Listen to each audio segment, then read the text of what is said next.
welcome to the channel. I hope you're all well, doing some fishing. A couple of weeks ago I tied a Royal Wolf dry fly, specifically for small streams and mountain rivers. Now the Royal Wolf was originally tied to combat unsettled or rough water that would quickly drown a Royal Coachman.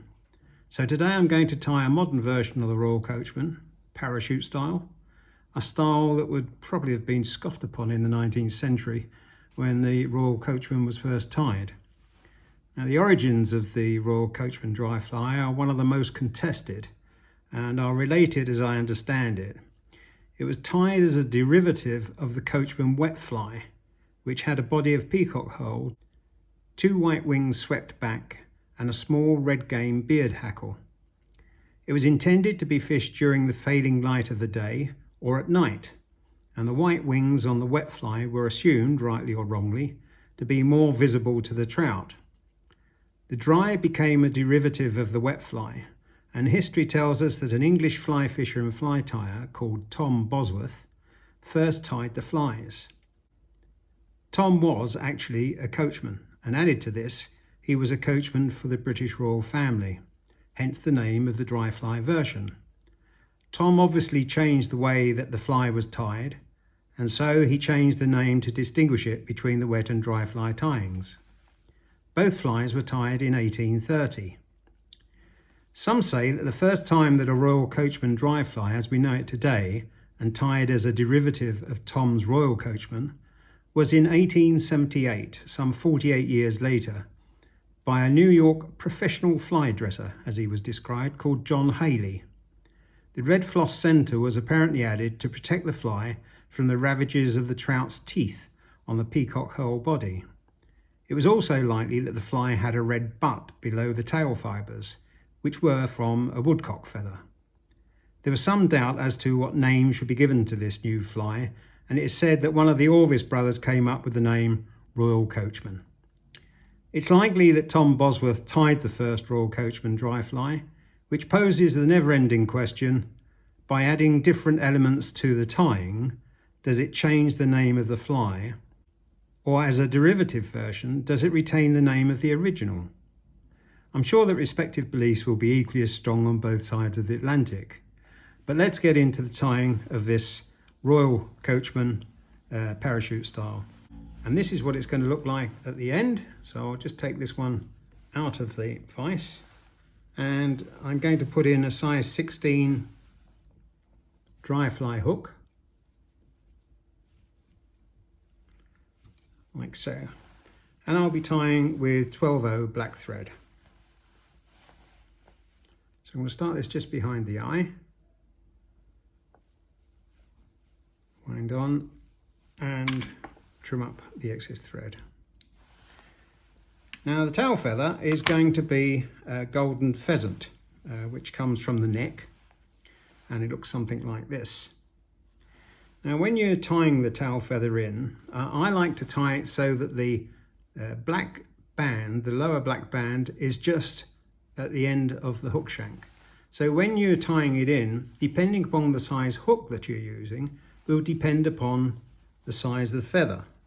Now this one is just a little bit shorter between the end black band and the middle black band, so I'm going to use this one. I'm just going to take a few fibres off, don't need too many. And the idea is that we will try and keep this about the same length as the fly itself. So I'm just going to tie this in.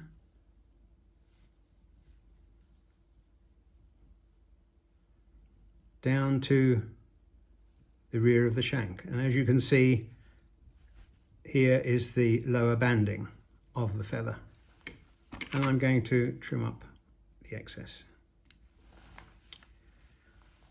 As with the Royal Coachman, the part of the body will be peacock herl.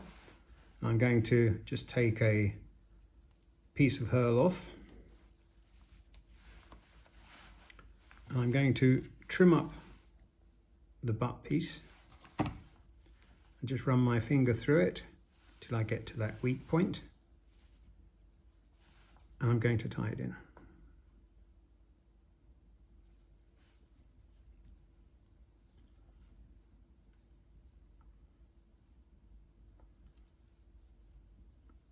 bind it down and back about a third of the way. Right, now I'm going to tie on this peacock herl to create the rear part of the abdomen.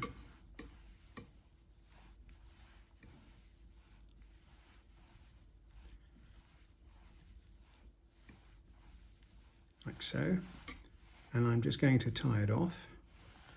Then I'm going to bind it down to create a base for the scarlet center of the fly.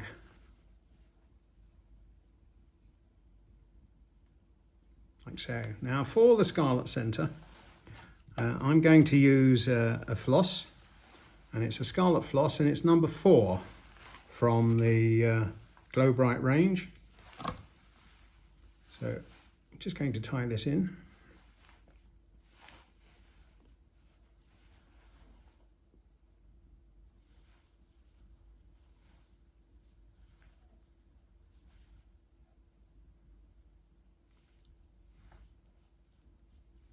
See if I can just put that in the spring for the moment. That's it.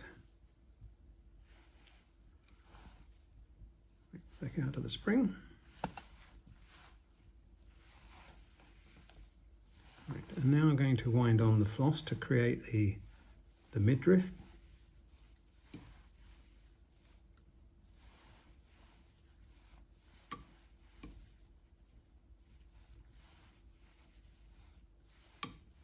You only need a couple of levels of wrap, as long as it looks what it's supposed to look like, nice and red. Right, and I'm going to tie that off.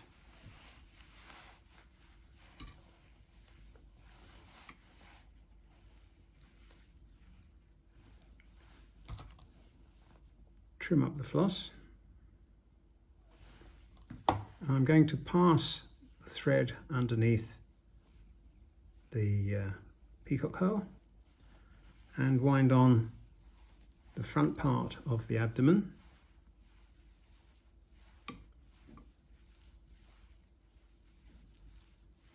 Like so, and just tie it off. And tidy up. Right, now for the post, I'm going to use some post yarn, some white post yarn, and I'm just going to cut a piece off.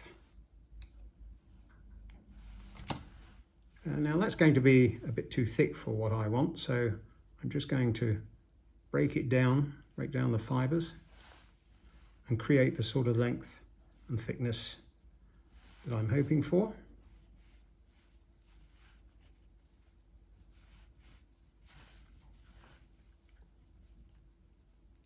Right, and I'm going to just run that underneath, like so, to create the post.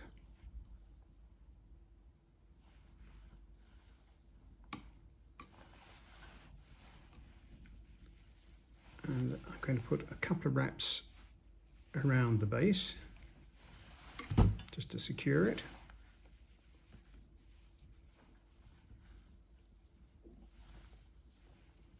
Right, now there's all sorts of fibres popping out here, so I'm just going to give you a little bit of a tip. This is what I do to keep them in place. I'm just taking a little bit of glue and I'm just putting some glue onto the fibres, and that should hopefully keep them in place. You will get the odd one pop out, and you can always trim those up. Right, now for the wing, I'm going to use just a brown hackle. This is from a neck. It's just a question of selecting the hackle that you think is going to fit, and this one will do for me. Just get rid of all this fluff on the bottom and trim it up.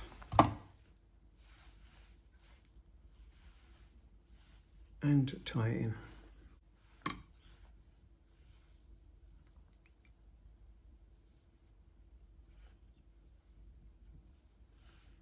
one of the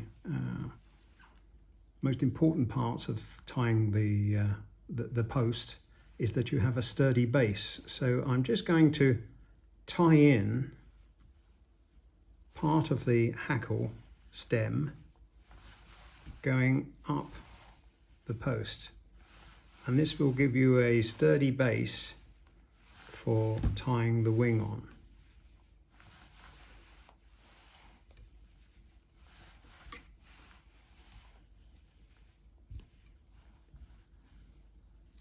I'll trim up that stalk.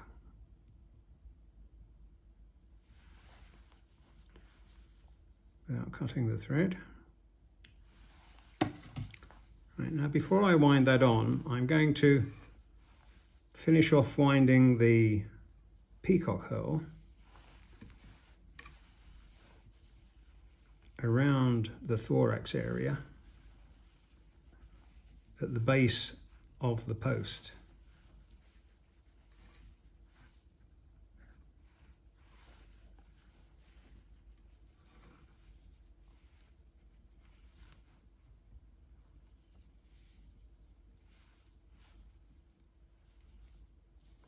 And to tie off the peacock herl.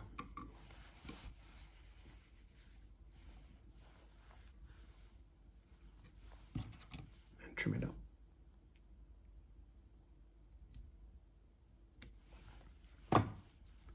Tidy up.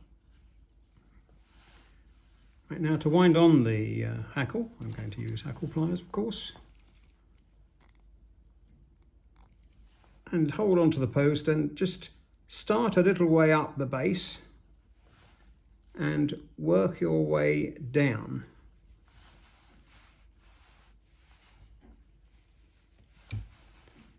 Now the amount of turns that you put on is entirely up to you.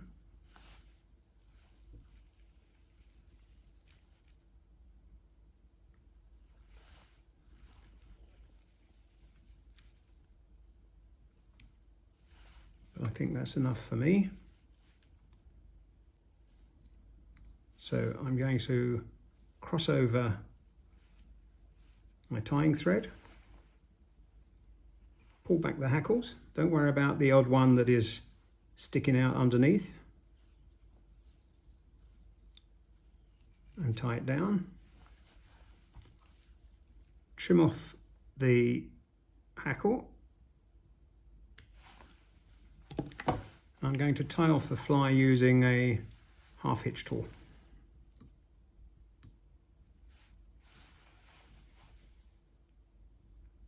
This also helps to get any of the hackles out of the way. Right, now it's a question of trimming the post, whatever length you like.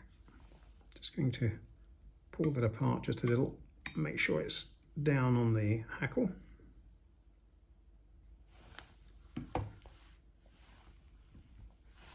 And trim up the thread. Right, now I'm going to put a little bit of glue onto the knot just to make sure that the thread is sealed.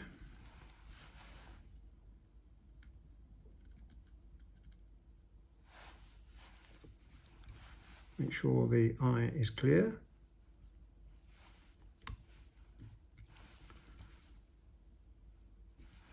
And there you have the fly finished. As I say, if you have the odd hackle that's popping out underneath, just deal with it. But it's a great little fly, and it's one of the all-time classics. Not necessarily in this style, parachute style, but it is one of the great classical dry flies. And I hope you enjoyed the tying. Don't forget to hit the bell and become a subscriber if you're not already a subscriber. And I'll see you in the next video. Thanks for viewing. Bye.